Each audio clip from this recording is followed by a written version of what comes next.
the urgent, brave, and noble quest for your intellectual independence. It is actually just the books that keep the world from unraveling, and the narrated books at the library are an invention like no other. See, all of the problems in the world are simply rooted in misunderstandings, and we have to come together as intellectuals to put an end to them. The adults that you have been taught to listen to and never question have actually thought themselves into a big fat knot. They cooked up stupid ideas like the West or the East or the right or the left or the red and the blue, or carbon credits, or just not caring enough, and put the world in the state of mutually assured destruction, into the prison of world poverty, and completely failed to protect schools. Completely. Your school is not just a diploma mill. It's a paycheck mill for all the crappy teachers and everybody that is involved in running the school. Moreover, the politicians we see on TV buy their votes. They buy them in creative ways, by touring a nation, by being able to afford things that poor people can't.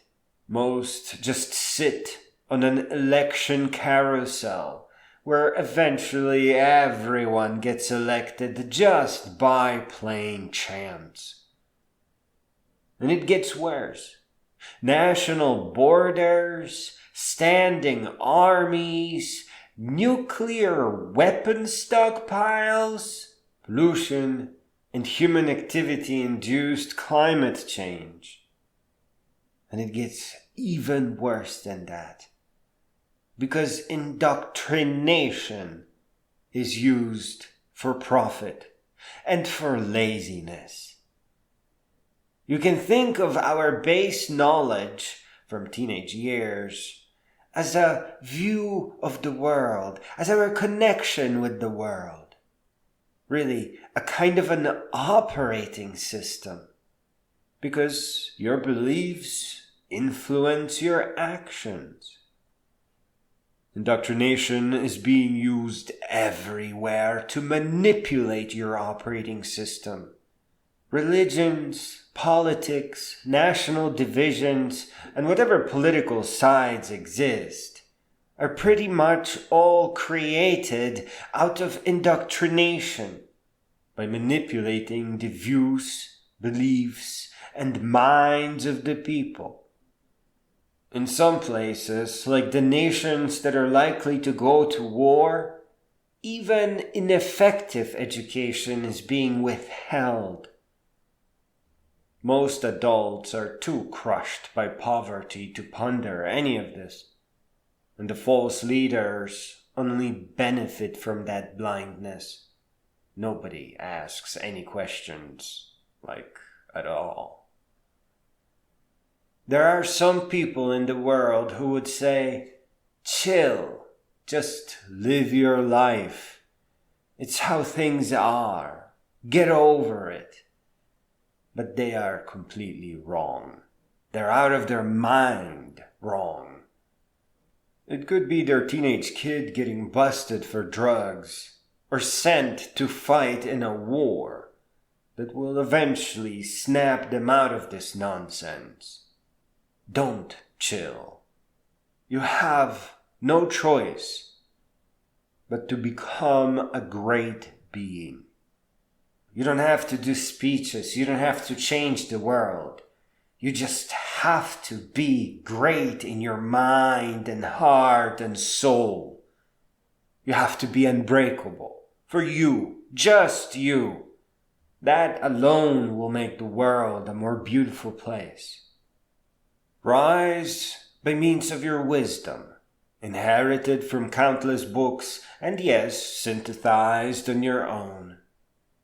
And fuel your view of the world with knowledge that can only be begotten from a lifetime of learning from books, thousands and thousands of books. Don't read them. Reading the paper version is the worst way to get at the soul of a book.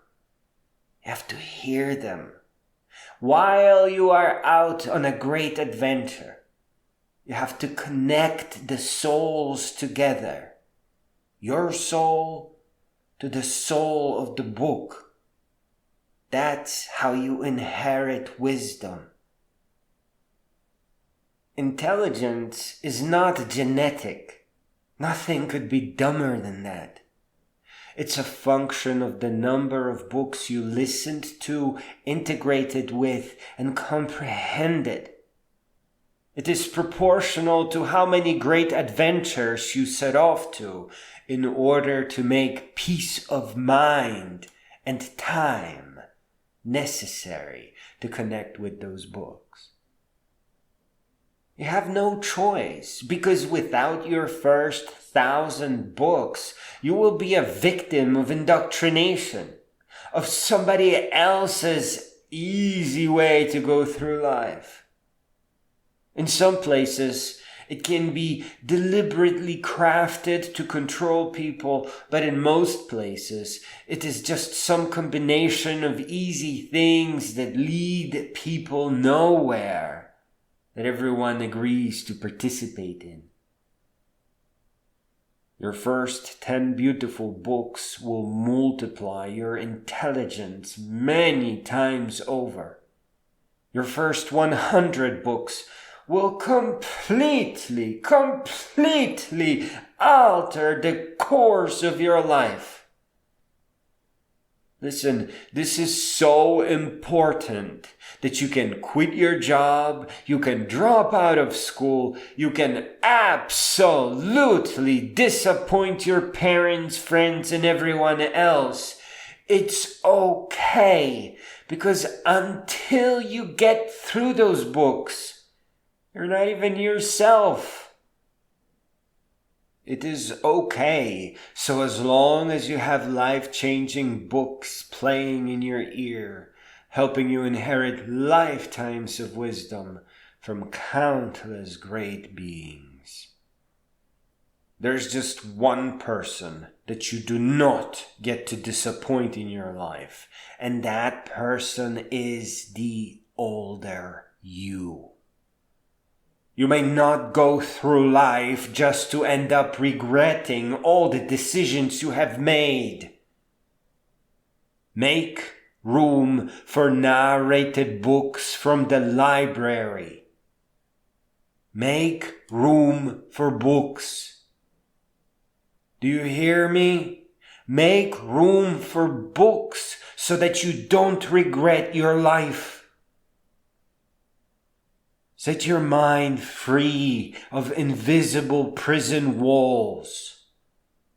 Become an intellectual, an unbreakable. Go, get to the narrated books and take your time. Inherit lifetimes of wisdom so that you don't just relive mistakes and lives that were already had before. There's nothing more important than ensuring your beliefs and views are actually your own. Go to the library and one by one listen to all the narrated books. It is your right. It is your intellectual inheritance. It is the future of everything and everyone.